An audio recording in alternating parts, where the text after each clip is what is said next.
This is a project I've been really excited about for a while. So much so that I actually had to seek out a lot of special equipment and track down some extremely obscure stuff to get it working. I'm talking about an FMV game that's actually one of the best examples of FMV games, in my opinion. We've gone through a lot of bad stuff, but now I'd like to show you one of the better games, one that I grew up with when I was too young to really appreciate it until now, and I appreciate it even more. You may disagree, you may find this a little cheesy, but who knows? We'll see. This goes back to the Laserdisc era, and for those of you under about 25, you may not even know what a Laserdisc is. A Laserdisc is essentially a gigantic CD about the size of a pizza. Yeah, they didn't really catch on all that well, and they were basically made obsolete with the invention of the CD and the DVD. So this game in particular is obscure even by Laserdisc standards. Basically, nobody ever bought this. Nobody's ever seen it. And when I tried to track down anyone involved with the project, like producers, the production company, anyone, they're gone. It's just vapor right now. So the game I'm talking about in particular is called Mystery Disc Murder Anyone. It's a murder mystery game that plays out kind of like a, I won't say choose your own adventure, because it's not. It plays out like a movie, and at the end of the movie, you investigate a few clues, and you try to guess who the murderer is. It's very clever, I think. And the hook behind this is there's 16 possible outcomes for this game, and this happens by choosing at certain points a branch between choice 1 or choice 2. The choice is largely irrelevant, it's just going to be different. So at the end of each one, you'll gather clues, and you're supposed to play in teams, sort of, gathering clues and taking turns guessing the murderer, the motive, and the method of the murder. You'll understand more when you see the video, if you're still interested. So I had this idea that I wanted to convert it into an online format because I think it actually lends itself rather well to YouTube's new annotations, like the clickable link annotations that you see on the screen. I think it'll work rather well, so I've been experimenting with this for a while with varying degrees of success. So it's still kind of an early phase, so if you find any errors, let me know, like problems linking, clips that are unclear, hard to hear, clues that are bad. So I'll go through, explain to you how this is done. It's actually fairly straightforward, I think. I think you could figure this out on your own. But I'll step you through the process of playing Murder Anyone as you go through it. The first thing you'll do is you'll follow a link to the introduction video. The introduction video is the same for everyone. It sets up the murder, and it goes through a brief rundown of the clues, or of the game. The instructions are specific to the Laserdisc themselves. In the old Laserdisc days, you would do chapter searches, and in this particular game, you would do searches of individual frames.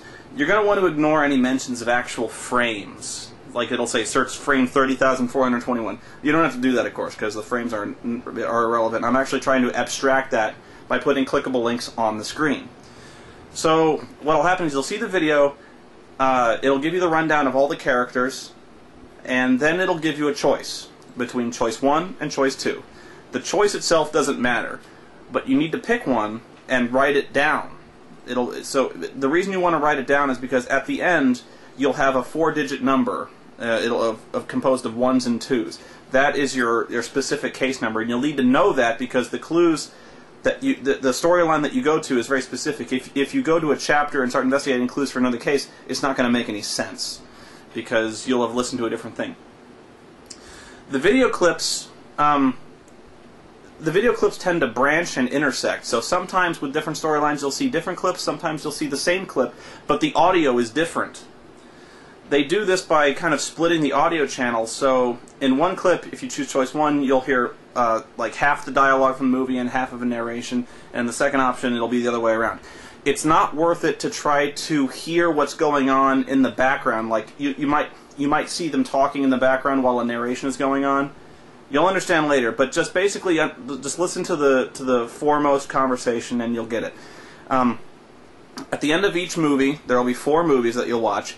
You'll continue to make choices between choice 1 and choice 2. At the end of the 4th movie, you'll be prompted to choose your storyline code, the 4-digit number.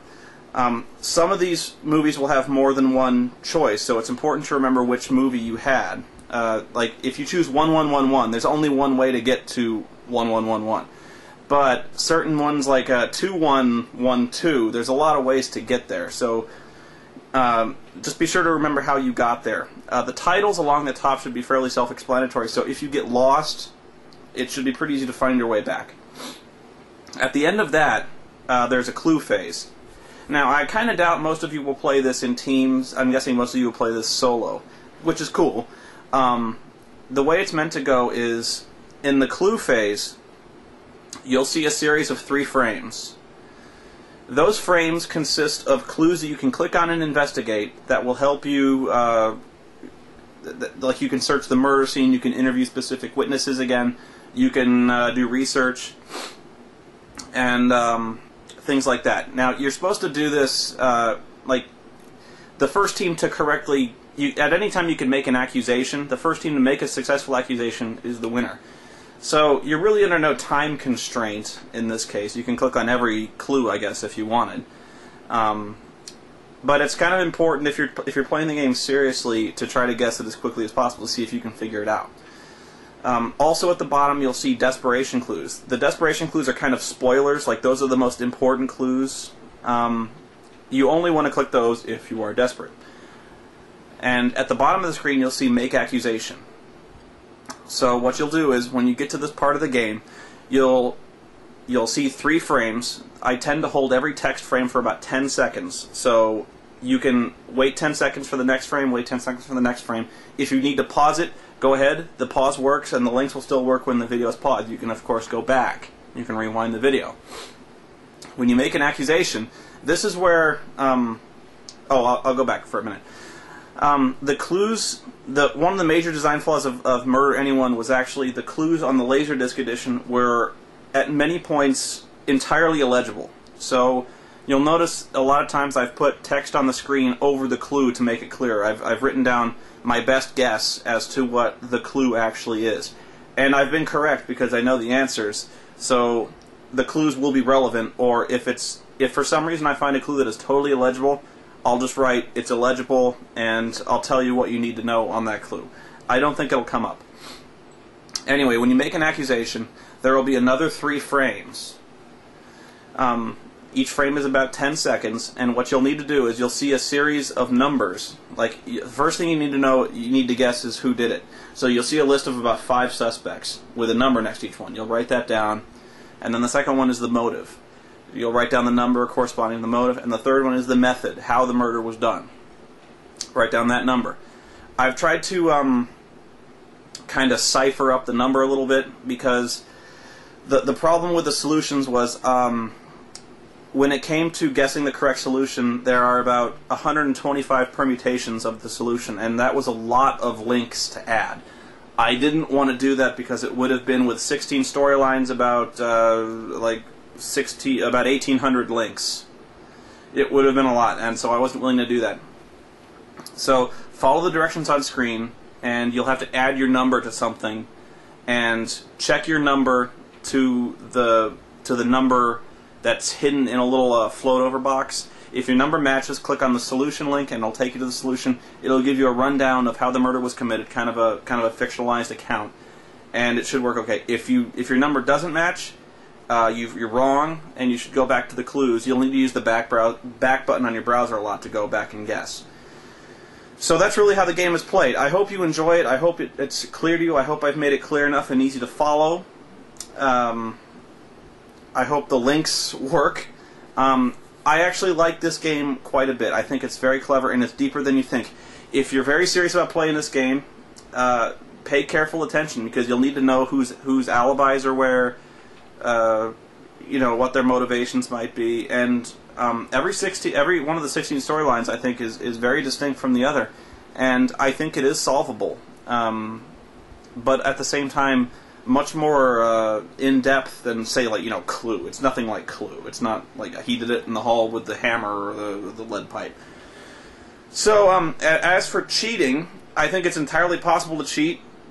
I think if you look at the file list, you can just go right to the solution, but I don't really see what the point is. I think most of the fun of this is trying to figure it out on your own, and I think if you try to cheat, a lot of times you might just screw it up, because there's a lot of different, there are like, I think a couple hundred different clips. You might easily choose the wrong one and end up screwing yourself. I don't think there's much point.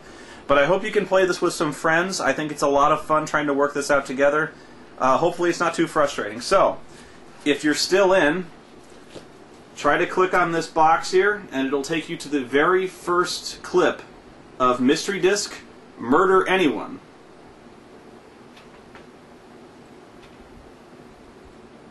Good luck, everybody.